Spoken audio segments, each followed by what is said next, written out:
Hello, beautiful souls. Today, I want to share a profound message from Psalm 133. 1. How good and pleasant it is when God's people live together in unity.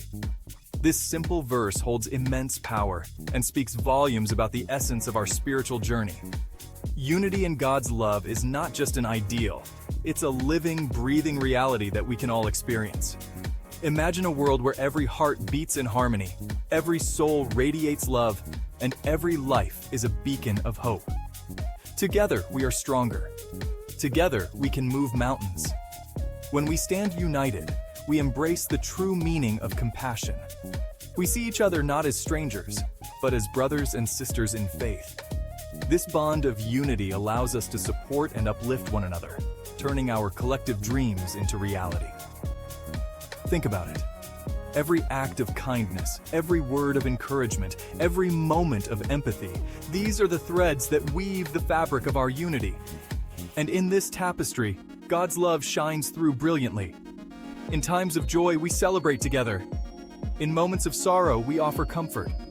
Our unity is a testament to the boundless love of God, a love that transcends all barriers and brings us closer to His divine grace. So let's continue to walk in harmony.